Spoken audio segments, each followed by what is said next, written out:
Europe, 1910.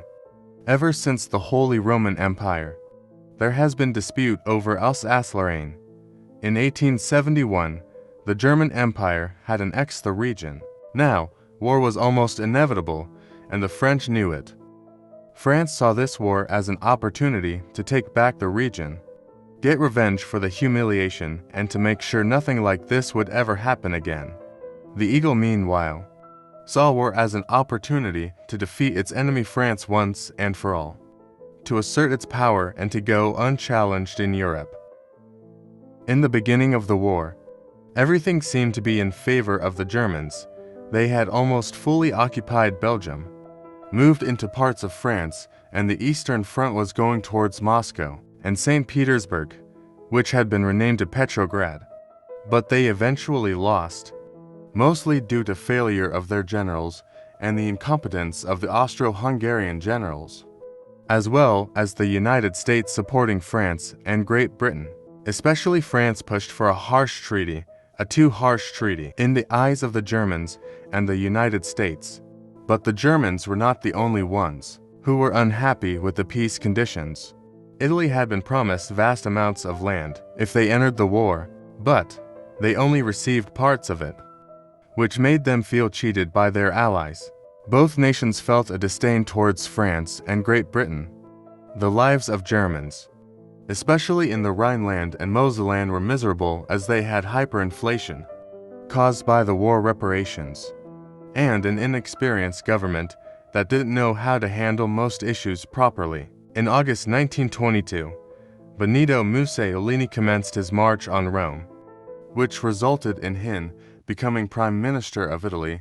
The age of fascism had begun. Until 1926, he worked on consolidating his power as Prime Minister.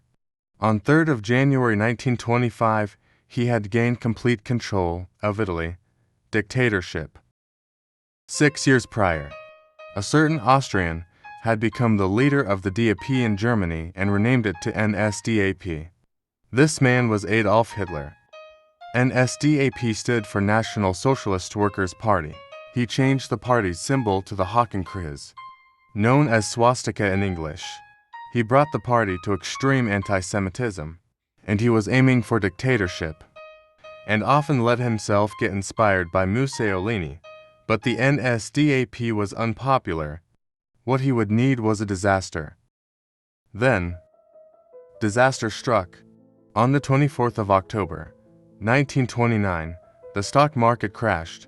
In the 1928 elections, the Nazis received only 0.63% of the votes. In the 1933 elections, that number rose to 43.91%, mostly due to them claiming to have one simple solution that will fix everything, and the suffering people believing it. But not only that, Hitler said that he would fix everything, including the territorial loss, which many Germans were still bitter about.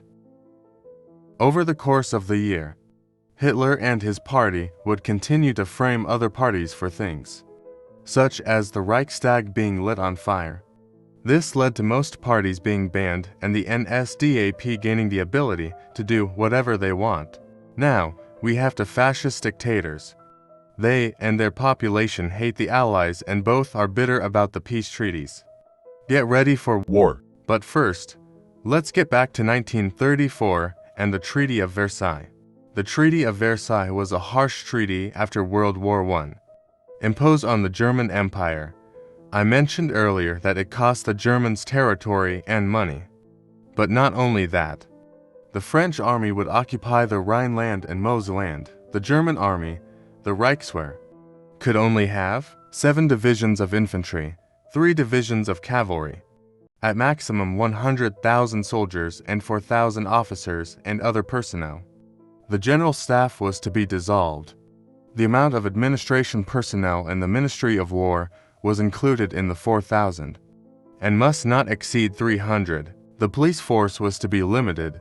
The same goes for Coast Guards, customs officers, and forest guards. The maximum number of guns, machine guns, trench mortars, rifles, and the amount of ammunition and equipment was strictly controlled. The caliber was not to be modified without permission. Now, if Hitler wanted to go to war with the Allies and win, he would not need a larger army, but a better one. However, 7 divisions of infantry and 3 divisions of cavalry were just not enough to defeat the Allies, even with up-to-date equipment. That's when MEFO came to be, a dummy company of the German Reich that was allowed to have and produce the weapons a Reichswehr would need.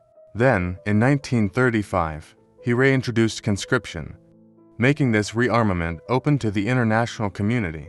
The year 1935 saw some of Germany's most important military technology inventions, and the overall 30s saw Germany becoming one of the most important economic powers in the world.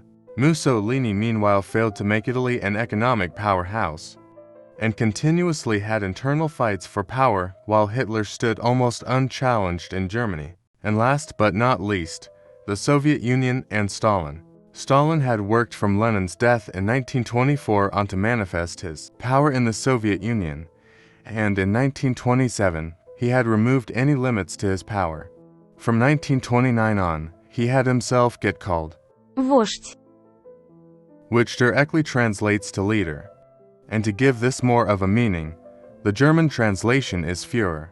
He worked relentlessly on industrializing the Soviet Union, claiming we are behind the more advanced nations by 50 to 100 years. We must close that gap in 10 years or be crushed. In 1931, Stalin had achieved absolute dictature over the Soviet Union. Stalin had introduced planned economy, taking full control over what was being made, bolstering his ability to create a war economy. From 1925 to 1933, he had built up the Red Army to one of the largest armies in the world. Here we have our third dictator with plans for war, and that war is coming.